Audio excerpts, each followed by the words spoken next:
meu nome é Ferdinando César Batista Ribeiro, eu sou médico hematologista, um médico especialista nas doenças do sangue.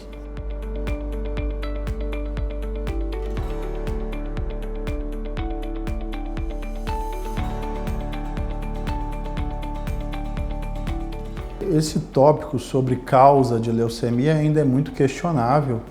A gente não tem exatamente uma causa única. A gente sabe que exposições a certos produtos químicos, por exemplo, derivado de petróleo, agrotóxicos, alguns remédios, como quimioterapias prévias, pode aumentar o risco de desenvolver leucemia. Só que ainda falta alguns dados para fechar essa questão de causa, porque boa parte dos pacientes que desenvolvem leucemia não tem esse histórico de exposição. A gente sabe que as leucemias são doenças genéticas, no sentido que elas vêm a partir de mutações genéticas adquiridas. Agora, o que leva a essas mutações, isso ainda é incerto em boa parte dos casos.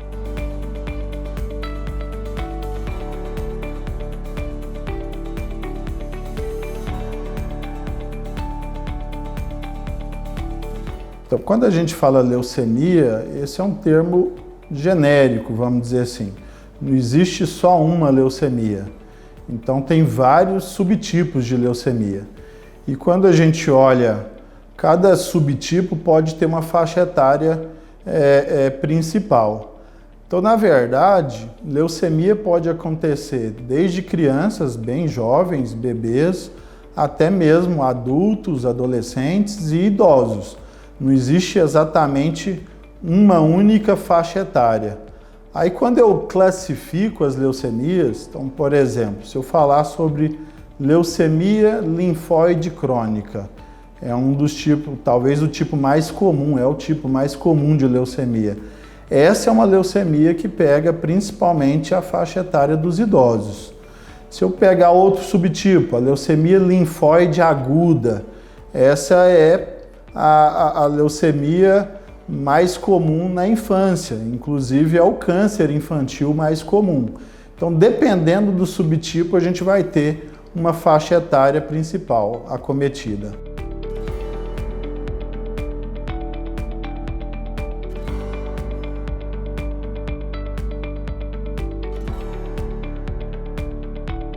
Em relação a sintomas, de maneira geral, também depende do subtipo. Aqui vale a pena a gente fazer uma classificação de dois grandes grupos, que são as leucemias agudas e as leucemias crônicas. As leucemias agudas são doenças muito agressivas. Então, essas doenças, elas costumam trazer assim, danos rápidos e severos ao paciente. O paciente pode apresentar dor óssea, ele pode apresentar uma fraqueza intensa secundária à anemia, ele pode apresentar febre, ele pode apresentar sangramentos decorrentes da diminuição da contagem de plaquetas, dentre outros sintomas. Agora, as leucemias crônicas, essas leucemias elas são pouco ou às vezes até não sintomáticas. Muitas das vezes elas são descobertas a partir de um exame de rotina alterado. Então o paciente vai fazer exame por uma outra indicação, muitas das vezes o hemograma traz alterações que podem levar ao diagnóstico das leucemias crônicas.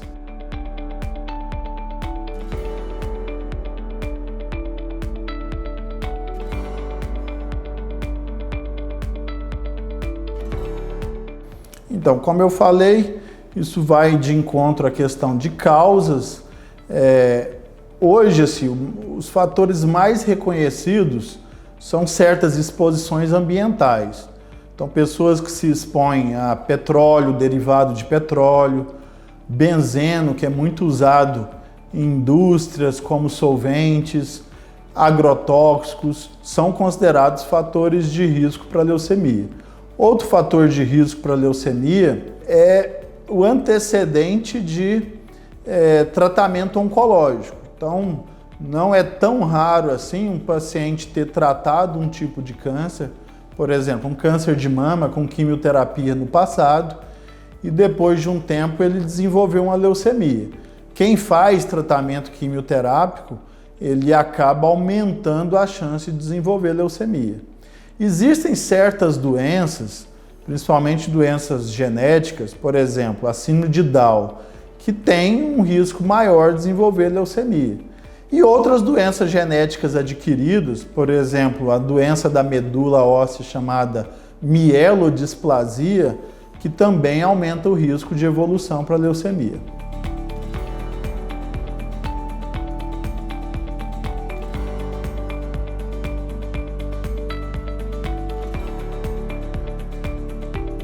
Esse termo, né, anemia vira leucemia, ele não pode ser encarado como uma verdade.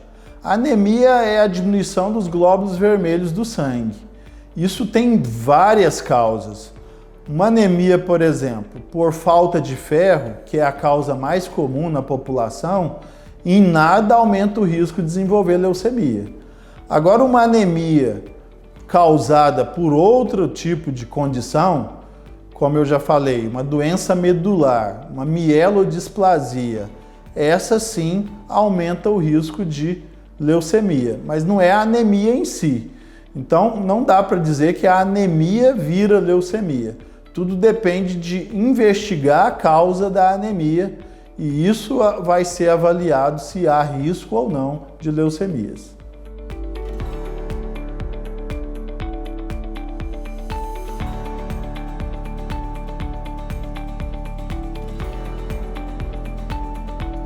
Então, a grande mensagem é justamente, primeiro, adotar medidas de vida saudável. Então, alimentação balanceada, não se expor em demasia ao álcool, não fumar, não usar remédio sem orientação médica. Procurar atendimento médico, seja preventivo, que é o ideal, a gente fazer os check-ups, fazer levantamento de como está a nossa saúde e sempre quando tem um sintoma. Então, quando aparece um sintoma novo, alguma mudança na nossa saúde, é importante que a gente procure o médico para investigar o que está causando esse sintoma. A gente não postergar para agravar uma situação. Então, o ideal é a gente ficar atento à nossa saúde de maneira geral, fazendo uma boa alimentação, bons hábitos e procurando o médico preventivamente para os check-ups e para esclarecer sempre que tiver alguma manifestação, algum sintoma, alguma mudança na nossa saúde.